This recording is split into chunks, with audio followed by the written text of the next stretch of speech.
зарплатаға жалап болады. Егер ақшаны қарап келсек, бұндағы жарамды, бұндағы ажылыққа кете тұрған кешенің ақшасына қол салынған емес болғанда. Егер әрбір ажыға мен 20 жылы бармай қалдым деген ажы açık gelip, muftiyatla gelip özünün akçasını kaytarıp alam dese, әрбір ажы, әрбір Kırgızstan жаразы акчасын толық кайтарып алганга мүмкүнчүлүгү бар тугандар. Болгону ошол акча банкта турган акчага, ошол акчаны айландырды, депозитке салды деген эле нерсе болуп атат. Бирок андай карап турсак, бул Kırgızстандын казынасынын акчасы эмес, урматтуу туугандар. Бул Kırgızстандын экономикасынан түшкөн акча эмес, налогдон түшкөн акча эмес, болгону ошо ажылардын төлгөн акчасы. Ал акча азыр данный моментте банкта тура турматтуу туугандар. Ушул нерсени туура түшүнүп алайык. Отуруп алып ана муфти ушундай кылган, ушундай жеген нерседен алыс болду. Урматтуу туугандар, дагы да айтып кетебиз. 14 жыл мурун пайгамбар саллаллаху алейхи вассалам сүйлөм маданиятты өтөп койгон. Эгер сүйлөсөк, жакшы сөз сүйлөй албасак унчукпайык, жалган жаладан алыс болоюк. Бардыгыбыз кыргыз элине жардам берейик, жардам бере албасак зыян бербейик. Кыргыз эли үчүн жакшы сөз сүйлөйүк, жакшы сүйлөй албасак жаман сөз сүйлөйүк. Бир адам үчүн жакшы сөз айтып коёк, урматтуу туугандар. Андай да колунан келбесе айта албай коёк. Урматтуу туугандар, бул нерсени бардыгыңыздар көрүп турасыздар. Жалган жала, муфти эч качан мындай ишке биз барбарын толук ишенебиз. Ошондуктан биз ушундай сурайт элек, адилеттүү карап берип коюңуздар.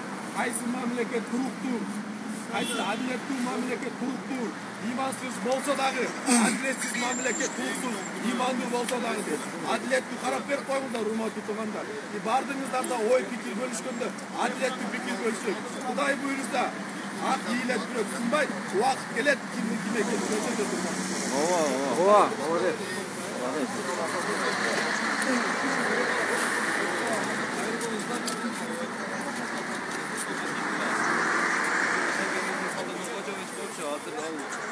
Айтып өткендей экономикалық жағдайларға байланысты өзінің проблемасы жетіспейді. Өзінің төгілері жетіспей алып шүкірға. Сыртқы саясат, экспорт, импорт, производство, Сирия жоқ, границалар жауып, қолға түзеп мәселелер. Біз түсінеміз, біз залақалы түймешіміз керек. Адилдік сот қайрылы, сот, ошол қандайдыр бір мотив, қандайдыр бір қылмыстың дәлелін тартылу негізінде ал мемлекет өте чоң зиян келтіріш керек. Фальсификациясы жүргізілдерді ал мемлекетке зиян келтіріш керексе, мемлекеттік үкімдер объектісіне юридикалық бір өзінің бюджетке күшейтілген бағытына бір зиян келтіріш керек. Бұл мемлекеттің бюджетінде мемлекеттің бір құрамына зиян келтіріш үшін бұл мемлекеттік ведомство, мемлекеттік департаментті сақтауыш керек емес. Саламатсыздарбы, урматтуу Медиа 24 каналынын көрөрмандары. Алдын ала кыскача маалымат берип койсок, бүгүн УКМКнын алдында кече күнү кармалган Кыргызстандын муфтийи Максат Ажы Токтомушевдин тарапташтары Максат Ажыны бошотууну талап кылуу боюнча бул жерде тынчтык митинг өтүп жатат.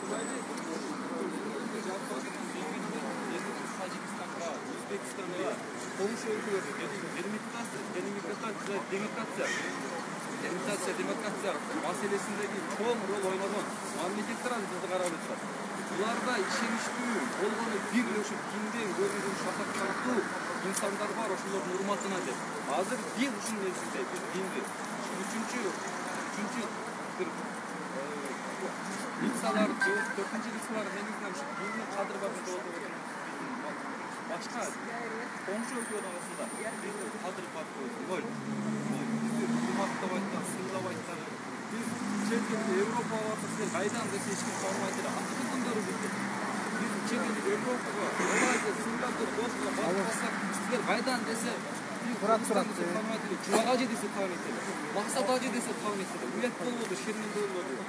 Адамдар махинация, бюрократия, система дагы эле экспорт, импорттоо, дагы эле соода саттыкта, дагы эле саясий бир чоң производство ишканалары дагы эле жүрүп жатат. Дагы эле жүрүп жатат. Экономикалык кылмыштар. Ошо менен буларга иш калбай калдыбы? Ошолор үстүнөн иштебейби? Ошолор үстүнөн иштегенге тапкыр материал калбай калса бизге кайрылбайбы? Ушундай маселелерди талап беребиз.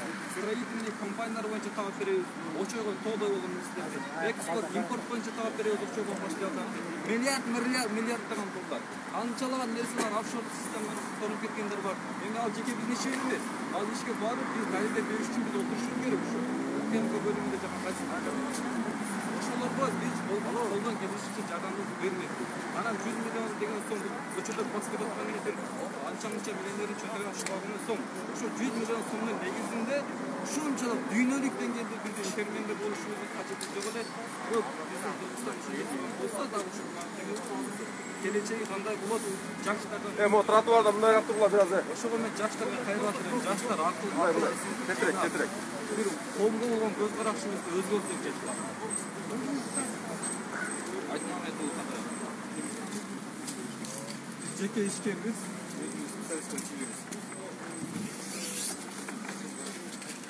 Мына көзүңүздөр көргөндөй эле максат ажыны боштондук деп эл акырын-акырындан көбөйүүдө. Бирок эскерте кетсек, бул жерде тынчтык митинг өтүп жатат.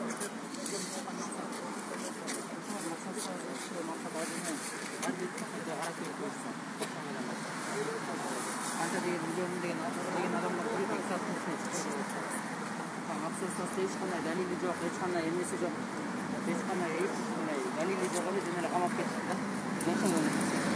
Барлық Қырғызстан елі таниды, барлық дүние таниды мақсат ажыны. Мен ошол мақсат ұстасымен ишенем, ешқандай бір жасын жеген емес. Анткени мақсат ұстас өтө тақва алгарам айтқан адам. Ошол биздин каалабыз ошол мақсат ұстасты өзүнүн даражасын өзүнүн ордуна коюп, мақсат ұстасты тийишпей эле коюшса. Темирбек уулу Гүлжик.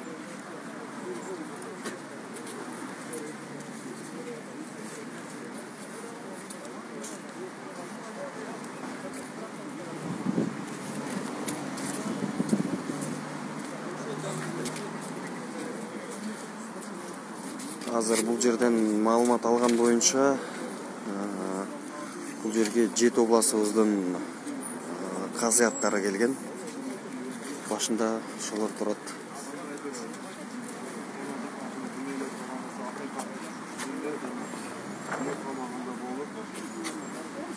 Бул жерде чыгарып камагында берилген камагында деген ошол сот алдында адилеттүү боюнча чыгып бул жерде отурган азыр бүткүл мамлекеттерге текшерүү.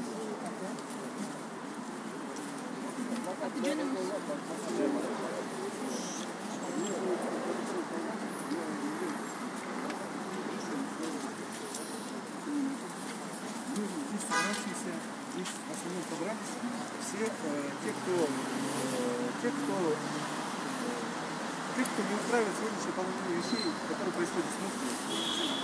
Сейчас назовем вещи своими именами, экс-муфтием Максудбек Адилов.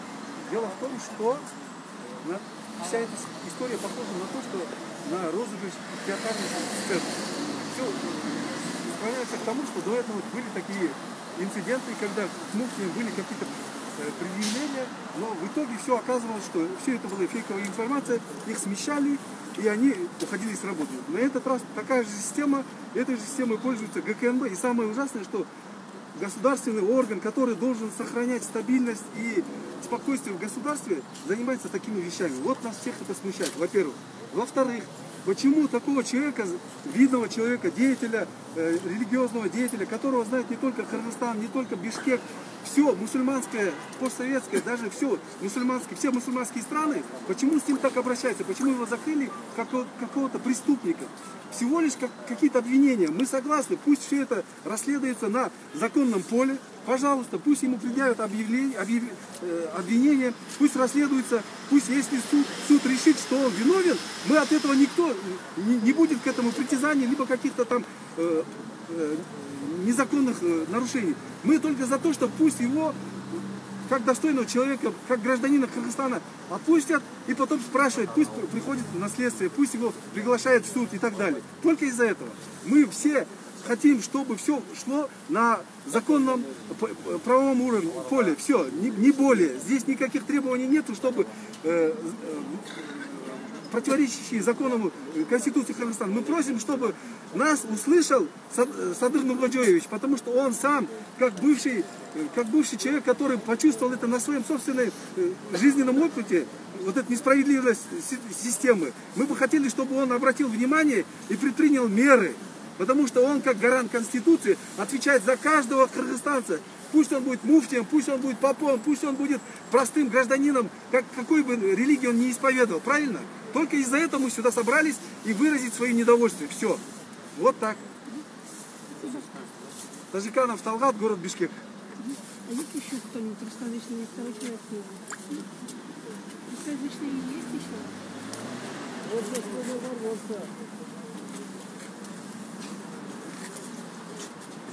Олар орысша сөйлеп бергілер. Так, bir kişi. Орысша сөйлеп тұрған.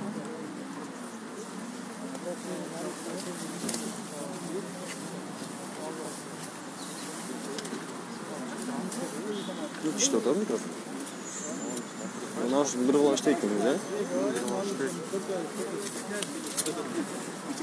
Өзіңе ортаңызды қоңыз. Меня зовут Арген. Арген Асанов. Скажите, пожалуйста, какие требования? Ну вот мы требуем, чтобы нашего уважаемого муфти на букве закона исследовали. Не просто как простого блюда, там, мора или так сказать. Сейчас сейчас ходят по земле всяких разных пошли. Он видный человек, его нужно вот на букве закона, да, чтобы он приходил, его, например, вызывают, чтобы его домой отпускали, чтобы его как, ну вот, на букву закона, да, как подобается. Не как вот, да, вот, когда привели, посадили, и все, его никуда не выпускают. Мы так хотим, чтобы он, не знаю, может, какое-то обращение сделал, или там, не знаю. Можете сказать хорошо, на ваш взгляд, как Мақсат Адилов Я точно не знаю, сколько лет проработал. Нет, не сколько, а как проработал? Как проработал? Ну как проработал? Сколько лет проработал? Уже не знаю. Если что-то... 7 лет. 7 лет. До 7 лет уже как бы, если что-то было бы, до 7 лет, да, это уже бы наружу вышло, да? А не так вот, чтобы, например, вот так вот за что-то там, за что-то, типа якобы, да? Тут же нету таких доказательств прямых. Тут просто якобы что-то, ну вот поняли, да? Косвенно все косвенно. Нет прямых доказательств. Вы сейчас держите, как будто он реально что-то сделал. А это же не еще не доказали же, верно?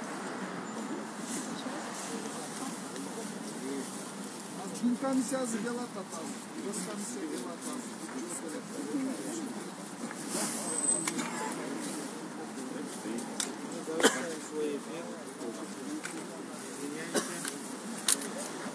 Просим извиняю.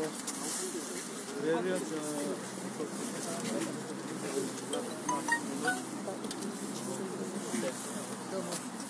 Ассаламу алейкум, Ассаламу алейкум, урматтуу туугандар, байкелер, эжелер, карындаштар. Бардыгыңыздарга биринчи Алланын рахматы, ырайымы, мерими болсун. Аллах Таала Курандын маанисинде айтат, ар бир кыйынчылыктын артында жеңилдик болот дейт. Аллах Таала кээде берипсин айткен, кээде алыпсин айткен.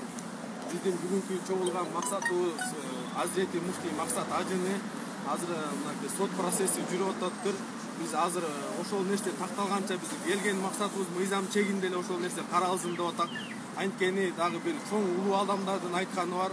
Адилеттүү мамлекет туруктуу, имансыз болсо дагы, адилетсиз мамлекет туруксуз, имандуу болсо дагы. Биздин келген максатыбыз ушул Мақсат Ажынын азыркы процесс болуп аткан нерсесин адилеттүү карап берсин. Негизи бул нерсени элдин бардыгы түшүнүп турат. Бул саясий орун. Буга чейин да Рахмат Чубак Ажынын да ушундай саясий оюн менен ушундай шермендикке апарышты эле. Урматтуу туугандар, акыйкат ачуу болот, жута билиш керек. Бул нерсе көп нерсеге силерди жакшылыкка алып барбайт. Бунун артында биз кимдер тургандагы элдер түшүнүп калды. Эми бул нерсе биз саясий бир партияны же бир митингди башка бир нерсени колдоп чыккан жокпуз. Кыргызстандын Азирети муфтий Мақсат Дамында мынакей урматтуу туугандар, ар бир медреседе, мечиттерде намаздар окулуп атат. Жума намазга барыш үчүн эртерээк барыш үчүн сиз намаз окуйн десеңиз эртерээк барыш керек, бир жарым саат мурун. Себеби мечиттердин баары толуп калат. Ошол толгон мечиттердин 80% жаштар. Ошо жаштардын атынан, бүткүл мусулмандар намаз окугандардын атынан ушу Садыр Нуркожоевичке да кайрылып кетебиз. Себеби Садыр Нуркожоевич, сиз дагы ушундай убагында жоон териңиз менен ушундай адилетсиздик нерсени сиз дагы көргөнсүз, сиз дагы түшүнгөнсүз, сиз bunday нерселерди жакшы билесиз деп ойлойбуз. Биздин максатыбыз, урматтуу туугандар, эгер мынакей биз көп бирөөнүн аброюна чек келтирбей эле коюп, канча деген коррупция менен кармалса, урматтуу туугандар, 2 сааттын ичинде мынакей алып барып киргизип чыгарып коюп атат. Кыргызстандын Азирети муфтий кандай болбосун, Кыргызстанда 7 жылда кандай бир реформа жакшы иштерди кылды. 2011-жылга чейин мына зекет маселеси 2 миллион 3 миллион сомго чейин чогулган болсо, ушул убакта мынакей 11 миллион 12 миллионго чейин чогулганы бар. Мынакей ажылыкка кетип аткан системасы, эч кандай система жок эле. Ушул муфтиятка айдинер системасын киргизип, ар бир ажылыкка кетип турган акча банк менен бардыгы ачык жолдо көрсөтүлгөн. Урматтуу туугандар, 7 жылдын ичинде мына ажылык реформасын ушундай көрсөттү. Ошондо Азирети муфтийдин орду бар. Биздин как жаран катары талабыбыз Азирети муфтийди адилеттүү. Эгер мейли күнөөлүү болсо дагы, аны Аллах Таала өзү жакшы билет. Эгер күнөөлүү болсо дагы 2 айга кандай камап коюп, муфтийдин Азирети муфтийдин аброюна чек келтирбейк. Мейли камал ошондой туура эмес иш кылган болсо дагы үй түрмөсүнө чыгарсын, биздин требованиябыз. Болгону ошол эле. Үй түрмөсүнө чыгарсын, Азирети муфтий эч жакка качпайт. Мунун бардыгы жаштар кепилдик берет. Эгер ошондой сот болосуган болсо, муфтийди үй камагына чыгарсын, үй камагына чыгарып, мынакей барып сотко келип турат. Биздин эмебиз требованиябыз ушул эле. Бүткүл дүйнө жүзү карап турат. Мына Азирети муфтий Максат Ажы жетектегенден баштап эзимде жок 2017-2018 Сауд Арабиясы Кыргызстандан барган ажыларды жамаатын эң мыкты адеп ахлак деген грамотасын тапшырган, урматтуу туугандар.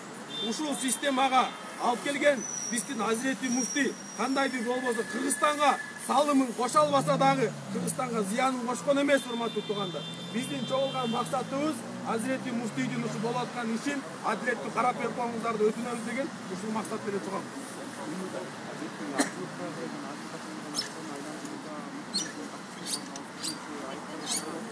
Эми ошондой айыптар тагылып атат, бирок ал азыр пока еще далилсиз, урматтуу туугандар.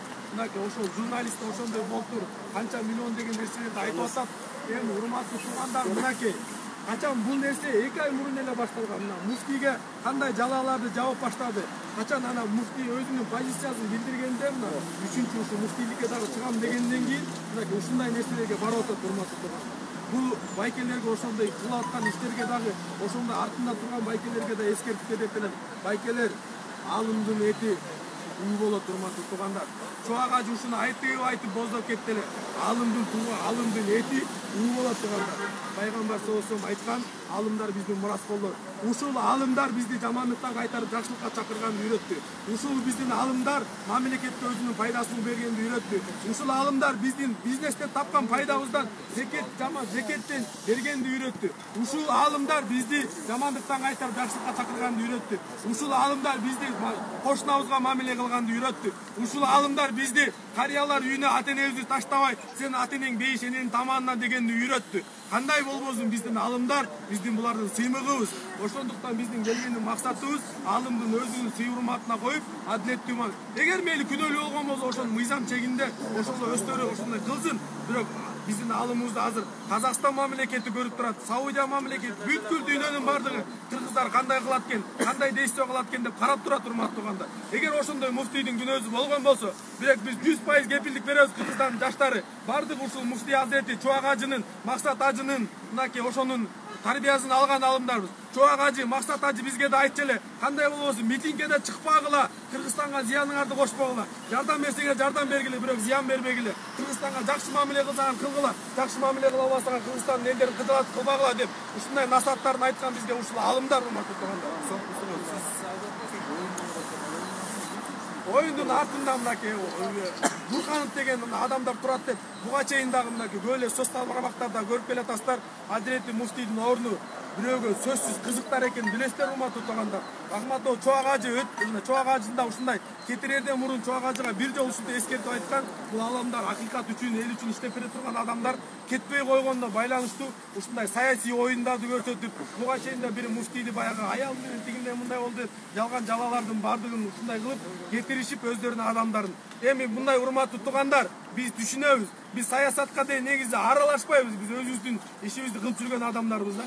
Эгер бул саясий бир же политикалык иш эмес, бул маданият, ислам дин. Ошондуктан ислам менен маданиятты алмаштырбайык. Ислам менен инсандын айырмасы эмне экенин билейик, урматтуу туугандар.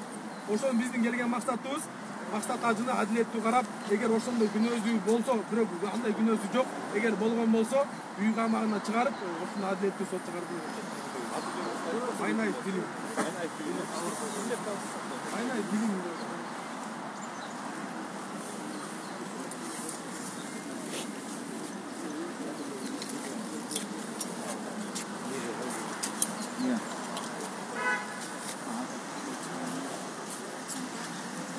Мына көзүңүздөр байкагандай эле бул жерде келген тынчтык үчүн келген жарандардын негизги талаптары ошол кече УКМКнын камагына алынган муфтий Максат Ажа Токтомушевди үй камагына чыгаруу жана баардык процесстерди мыйзам чегинде кылууну талап кылышууда. Sadır Nurkocaoviç elbette bu işe doğru çekim çıkarak biz işeneriz. Sadır Nurkocaoviç bu işte geçenden başlap Uğutlu denen kavar olup ben kuda kalmasa bu prezidentimiz ayavay kıyınçılıklardı görgen kişi. Bu kişi buğa adiletli çekim çıkarak kuda kalmasa. Ama nasip kılsa vardı iş жақсы olur. Bizde memleket Kuda kalasa gül dögön, örkün dögön memleketke aylanat. Oşon için biz bardığımız ıntımakta oluş gerek. Bardık nesenin nizamın çeginde çeçip ıntımakta şunday provokasiya kaldırbay. Memleketin nizamına başlayıp şunu karap duraylı. Prezident üstten bolganı hakikatlı sırayız. Yeni hazır bulacakta Maksat Ajı çıkkança ulantabız deşip oturup erken Cuma'dan keyin çıkışat eken dep ушундай аксакалдардан айтышып атат. Биз ошол жерден өтүп кетип атып эле келип калдык, кошулуп калдык. Эртең Жумадан кийин площадьта болот деп атат. УКМК насында болот дешип атат. Ушу эми ушул мен кээинки чоңдорго кайрылып кетем да, ушу көп Бурканов деген аты айтылып атат. Бурканов деген Şu prezidentke gayrılık denemde, şu Burkanov degen egerde musulman bozo, mınday kılıp dinde sayasatlaştırbaş gerek de. Şu Burkanov degen şu rezidensiyada işleyip deşip atat. Şu Burkanov'da bir biz çıkırsak, şu televizyonlar çıkırsak, Burkanov'da da özünün oyunu unup koysak, belki bir oyuna jala jawap atkandır. Je çında öyle oşo kişi şu sayasatlı kılıp atav degen. Sebep Kamçıva Kıbrıs'ayış Germanya'da görüp atasına. Sadır Nurkocaoviç bu işten kavanı çok eken deşip atat. Emi geçe Sadır Nurkocaoviç bu iş tutkан imiş. Anda bu yerden ortadan adamlar mınдай işlep ketkendey bir tuyulup atat da. Oşon üçün tuğanдар biz bu yerde fikir izindеш керек. Mına prezidentin buhalteriyası tekşerip attı. Oşo Muftiyatın buhalteriyası. Prezidentin buhalteriyası hali atçot berelekte muftiyat günöylü emesde ait elekten burada bulacakta başka güçten tekşerip gelip şunday UKMK bazı aldı degen mesele olup atat. Bunu kuda kalsa prezidentimiz özü çekip koyup da hazır Goskomissiya gelip atat.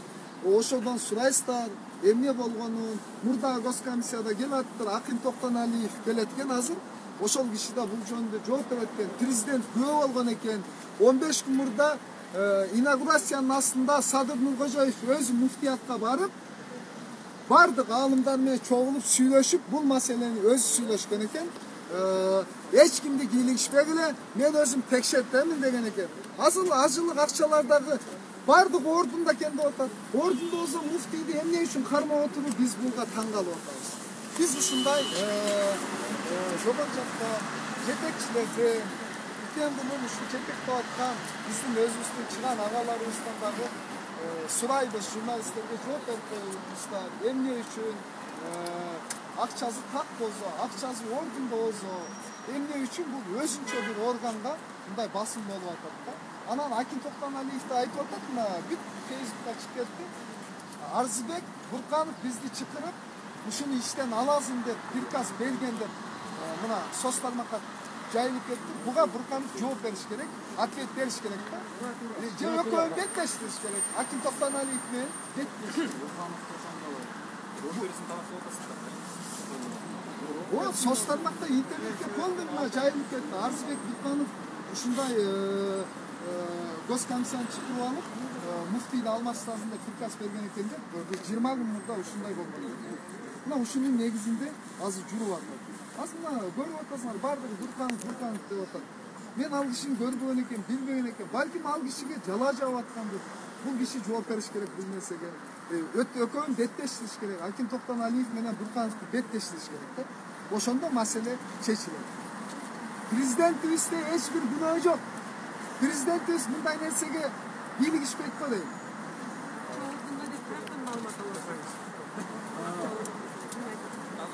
Аз госкомиссиялар келип жооп беришет. Мына соц тармакта интернетте дагы чыкты көрдүңөр. Муфтияттын акчасы бардыгы өз жайында экен болду. Интернетте. Эми азыр сурайсыздар. Бир комиссия келет, башка келет, органдардан сураш керек. Мына ушул эми кыргыз элин ынтымактуулугу бул дүйнөгө уят болду. Бул максат деген алым киши. Бул максат алым 8 тилде сүйлөйт. Мындайча айтканда урду тил, араб тил, татар тил, тажик, өзбек, эми билесиздер. Эми бул киши дагы бир нерсени айтайын. 3,5 миллиард долларга чейин Кыргызстанга жаңы инвестиция тартып аткан экен. Бул инвестицияны 3-4 күндө президентке киргизип аткан экен. Беркиле кыскарган 3-4 муфтий ушундай инвестиция тартып келатты деп жол тоскон имиш деген дагы сөз бар. Буну албетте ачыгы чыгат деп ойлойм. Муфтийден да бул жөнүндө сурайсыздар. Балким чындык алыпты. Билбейм, бирок шамал болмоюнча чөптүн башы кыймылдабайт дейт. Көп бир чоң инвестицияны биздин Садыр Нуркожоевичке тартып келип аткан экен деген кеп бар.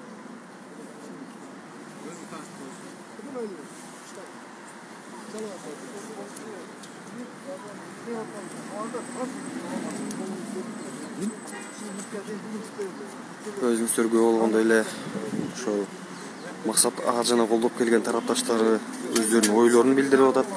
Айтып коюш керек. Азыркы биз бияка чогулардын алдында бардыгын мыйзам чегинде мэрге дагы бардык жака таштап кеткенбиз. Баягы кыргызда да сөз бар, сүйлөсөң жакшы, сүйлөсөң унутпай кой деген. Азыр биздин чогулган максат бардыгыбыз мыйзам чегинде маданияттын ишинде жолугуп өзүбүздүн чогулган максаты Азирети Муфтият Максат Ажыны өзүнүн урматтуу сый-урматын ордуна коюш деген. Урматтуу туугандар, башка кыргыз элин дагы соц тармак адамдардын бардыгына чакырып кетем. Ушул нерселерди урмалабай, урматтуу туугандар, ар бир башка бир адамдар теке чыгып өзүнүн мыйзам талаасынан чыгып кетип, башка өзүнүн оюна келбеген сөздөрдү сүйлөп аткан болсо, ал адамдар бизден эмес. Ислам дини өзүнүн колунан дагы тилинен да бир адамга зыян келтирбеген дин. Ошондуктан урматтуу туугандар, бардыгыбыз провокацияга алдырбай, кээ бир мындaki саясатчылар болот, ушул нерседен пайдаланып, өзүнүн жеке нерсесине түркөтүп кетпей, биздин максатыбыз болгону ушу эгер Азирети Муфтийди эгер действительно ушундай болуп аткан болсо мыйзам чегинде үй камагына эле чыгарып, муфтий эч качан качып кетпейт. Биздин максатыбыз ошол эле. Келип да башка бир саясатты сүйлөп, дагы бир нерсени сүйлөп чогулабыз, анан эртең мындай болот, тигиндей болот, бүт мамлекет чогулат деген нерседен алыспыз урматтуу туугандар. Эгер мыйзам чегинде кандай мирный митинг кандай жазылган болсо, ошондой ниет менен чыгып өзүбүздүн жарандык позициябызды билдирип коелу деген эмес. Бирок тилекке каршы ар кандай адамдар бар. Бирөө өйдө, бирөө ылдый болот, бирөө туруп тура эмес сүйлөп коюшу мүмкүн. Ошолордун бардыгын ошо муфтийдин тарапташтары деп адына бир чечим кылып, урматтуу журналисттер, сиздер да ошондой чыгарып койгоңуздарды өтүнөбүз. Жерде келген бардыгы максаттары бизнесмен адамдар, спортсмен адамдар, ошондой эле маданият чөйрөсүндө адамдар бар. Бардыгын келгени максаты ушул адилеттүү эле карап койсун деп дагы да айттык урматтуу туугандар. Адилеттүү мамлекет туруктуу, исламсыз болсо дагы адилетсиз мамлекет туруктуу мактуу, имансыз болсо дагы. Ошондуктан биз айтабыз, урматтуу баарына кайрылып кетебиз. Болгон адилеттүү эле карап берип койсун. Анан аша чабып башкаларга баягы комментарий берип, баягы вопросторубузга жооп берип аша чабып кеткенде, балким биздин арабызда ошондой атай провокаторлор бар. Ошолорду сиздер да карап коюңуздар. Биздин максат эч кандай митинг бир нерсени база болуш эмес, бирөөнүн аброюна шек келтириш эмес. Келген чогулган максатыбыз ушул эле. Болгону муфтийге ошо адилеттүү карап, эгер ошондой сот чечим чыгарса, үй камагына чыгарсын, биз ошондой эле чыгарбаса биз дагы колубуздан келишинче дагы улантабыз. Себеби урматтуу туугандар, бул нерсеге адилеттүү караш керек да. Биз адилеттүү мынакей. Дагы да айтып кеттик, дагы да бир жолу кайталап кетебиз. Кыргызстандын Азирети муфтийи Максат Ажы биздин жаштардын бардыгына Кыргызстанга кандай мамиле кылыш керек экенин көрсөтүп кетти. Ата энеге кандай мамиле кылыш керекин көрсөтүп кетти. Мамлекетке кандай кыянат кылбаш экенин көрсөтүп кетти. Өзүнүн ата энеңди карыялар үйүнө таштабай кызмат кылыш керек экенин көрсөтүп кетти. Бей женен каманда экенин көрсөтүп кетти. Биздин Азирети муфтийден биз Кыргызстанга биз ойлойбуз эң төмөнгө түшкөнү Кыргызстанга Азирети муфтийдин жардамы тийбесе да эч качан зыяны тийген жок. Сиздер айтып атты, жаңы эле журналист турады, ошол акчалар турганын сиз каяктан ошондой маалыматты алдыңыз дейт. Урматтуу тууган, буга чейин да Азирети муфтий баса белгилеп айтып кеткен, урматтуу туугандар, 2020-жылы пандемияга байланыштуу Кыргызстандын жарандары COVID-19дан Саудия мамлекетине бара албай калган. Билесиздер, азыр бардыгы адине системада сиз ажылыкка барыш үчүн заранее акчаңызды бересиз да. Ошого байланыштуу бардыгы азыр турган акчалар банкта турат. Буга чейин да Азирети муфтий максат белгилеп кеткен. Эгер ким акчасын кайтарып алгысы келсе, урматтуу туугандар, любой время муфтияттын эшиги ачык деген. Эгер сиздин акчаңыз ажылыкка кетем деп берип, сиз азыр алып кетем десеңиз, азыр дайын. Ал акча бардыгы счетто банкта турат. Болгону берде азыр ошондой интригалар жүрүп атат. Эми саясий оюн экени бардыгы көрүнүп турат. Акыйкат ачуу жута билиш керек. Бардыгы бунун артында кимдер турганын да билет. Убакыт келет, бардыгы тактап көрсөтөт. Эгер бирок ажылыкта ким акча берген болсо, муфтияттагы буну баса белгилеген. Любой время 24 саат бою муфтияттын эшиги ачык деген, берген акчаңыздарды кайтарып кете аласыздар. Азыр адине система боюнча мындай болгон турганда, ким ажылыкка барыш үчүн адамдар көп талап көп болгон үчүн ушундай адине система турулган. Ким биринчи кетиш үчүн, ким биринчи акча төксө система боюнча, ошол адам биринчи өчүрөттө турат да. Ким биринчи, сиз 10-чу коркосоңуз 10-чу кетесиз. Ошон үчүн адамдардын бардыгы акча төккөн. Анан кээ бир адамдар билет, мына ошон үчүн алар келген эмес. Бай акчасын кайтарып, эмдиги жылы дагы өчүрөткө туруп калбай эле, бул система турган. Быйыл пандемия бүтүп, эмдиги жылы нормальный болсо, ошол адамдар өчүрөт менен кетпек. Ошон үчүн ошол акчалар счеттө турат. Эгерде кимдин претензиясы бар болсо, любой время келип акчасын чек кеткенге, анын жарандыктагы, толуктагы укугу бар деп айтылып келген. Ошондуктан ошол акча ордунда турат. Болгону ошол акча банкка кирип калыптыр деп ошондой нерселер болуп атат. Эми буну азыр жакынкы убакытта кандай экенин толук тактап издеп күтөбүз. Жума намаздан кийин эч кандай митингге чыкпайт. Айткандай жамааттар чыгып атат. Мындай дегендин баардыгы жалган. Жерде баардыгы өзүнүн жарандык позициясын билдирип кеткенден соң, эч качан ислам диндеги адамдар акча таппайт. Өзүнүн колунан дагы, тилинен дагы мамлекетке зыян келтирбейт. Эгер ким тилинен дагы мамлекетке, Кыргызстандын ажоозуна жана ошондой эле башкаларга бир Куран сүйлөп аткан болсо, алар бизден эмес. Эч качан ислам дини андайга үндөбөйт. Эч качан биздин алымдарга андайга үндөбөйт эмес.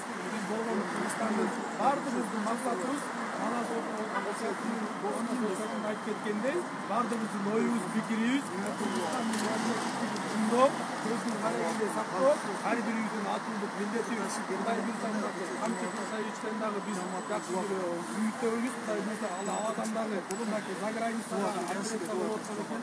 Аллах тааланын изниyle дарылбасын, окулбасын, бирөөдө башкыргызын, операциядан аман эсен келсин. Ада бир чечимдик адамдарга барат деген ойдо тилектебиз. Бардыгыбыз Кыргызстанга дуа кылабыз. Кудай буйрса, жакшы өтөт. Биз аты жөнүбүз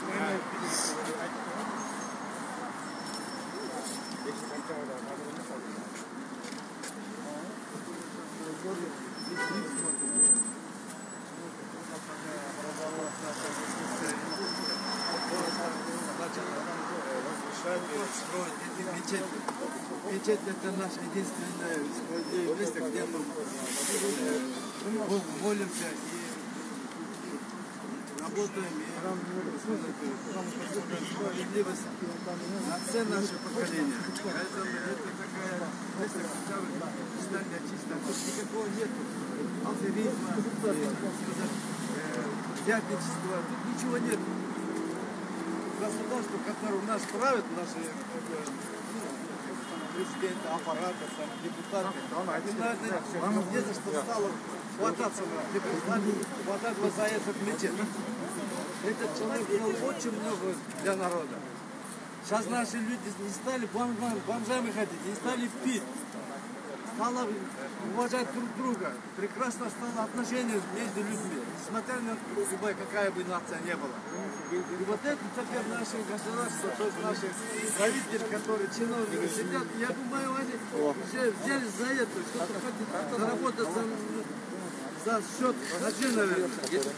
Я думаю, вот эта пандемия помешала на это. Поэтому, если какая-то деньга есть, хаджи, который собрали на хаджи, она кажется есть. Никто не забрал. Это Максат даже не забрал его.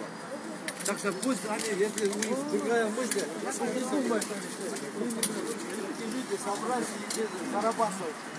Поэтому я, дорогие граждане, хочу вам сказать.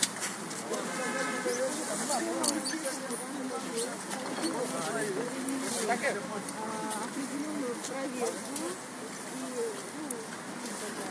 Кругзала пошли. Таза саяси iş болчата. Бийликтин саяси иши үчүн муфтиятка эч качан бийлик ГКМ өзгөчө ГКМ кирбеш керек болчу. Кимге эмне карыз, канча карыз муфтият деген мамлекеттик орган эмес.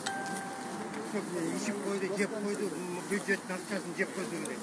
Аякта өздөрүнүн алым кеңеши бар. Алардын өздөрүнүн текшерүү комиссиясы бар. Ал өздөрүнүн бүт иштери окшойт.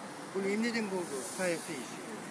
Бул муфтиятты алыш керек болуп калды. Эмне себептен алыш керек болуп калды? Жакында ажылык башталып атат. Бул ажылык башталып атканда эмне кылыш керек? Буякта 2 тонн деген топ иштеп атат. Мына биринчи топ иштеп аткан себеп президент бул 2 топту билбейт. Бул биринчи бул топту билиш үчүн мени чакырыш керек болчу, эме дин комиссия директору болгон караптары, биз сени жумуштан алганда ушундай өзүчү болуп атат. Бул кандай кылыш керек эле? Биринчи топтун саясий Искендер Гайыпкулов деген бар, аппаратка жетекчи болуп келди президент жанына. Анын алдында Азырбек Бурханов бар. Азырбек Бурханов эмне кылат? Султан Гафуровду муфтиликке алып келем деп өз жердесин алып келип, ошо менен алек болуп жатат. Анан экинчи топ Ташиевдин тобу болгон. Ташиевдин тобу ал инисин Медербек Карабаевдин деген бар. 10-чы жылда милицияда иштеген. Ошону алып келгенге аракет кылган. Мына 2 чоң бийик деген топ иштеген. Мага канча жолу бул милициялар Медер Карабеков, Арзыбек Бурханов келген. Муфтийди биз алмаштыра алдык. Мен айткам, мен өзүм коргоочу болуп иштеп жүрсөм, мурун адвокат болсом, мен бүт мыйзамдуулукту сактайм. Президент айткан мыйзамдуулукту сакта деген. Бүт мыйзам чегинде жыйналыш өтсүн, мыйзам чегинде болсун деп өзү айткан. Мен эч кимдерди киргизбейм деген. Ошондо эле айттым, ГКМдын кызматкериби, же 10-чы жылдын милициялары кимге муфтияттын ишине кирип кетсеңер, бүт кызматтан силерди алдыртам деген. Бүт бар тескери кетти, мени алдырып калышты. Эме ошонун ишин. Мага Медер Карабеков деген 10-чы жылда иштеп атканда укук коргоочу Аскар Алиевке келген, келбепти. Ага айтты, биз сени кызыктыралы, муфтийдин арыз жаз. Биз аны текшерели, ким полицияга жазсаң, биз каршысаң, ичип жеп койса, ал укук коргоочу Аскар айтты. Бай, сенин кандай акыңар бар текшергенге? Ал мамлекеттик иш болбосо, мага бир кишиден арыз түшпөсө, ушундай ичип койду, жеп койду. Мен арыз жазам. Андай болбойт. Андай муфтийди алмаштырып, мыйзам чегинде алмаштырып атат. Андан кийин эле ошол эле Медер мага кайта келип айтат. Акимбай келет, биз сени тааныган үчүн келдик. Биз чогуу иштейли, ынтымактуу бололу, сизди колго алалы, чогуу иштеп, коррупциялык иш жазайлы деди. Ал коррупциялык иш эмне деген сөз? Ал айтты, менде де көп благотворительный фонд бар. Коом бар да бизде. Кайрымдуулук фондор. Ошолор тараптардан көп миллиондон акча алат дейт. Ошо миллиондон акчаларды алганда справка алып берсек дейт мындай. Сиз бизге кат жазып бересиз дейт. Эмне деп жазып бересем? ушул экстремизмге каршы акчаны короткон жокпу, өз багытында кетип атабы, ошол тактап эле бериңиздер. Тактап бер деп тактап берсек, биз мыйзамга текшеребиз. Ошол жерден бир эмканы алып чыга алсак, анан сиз менен бөлүшүп турабыз.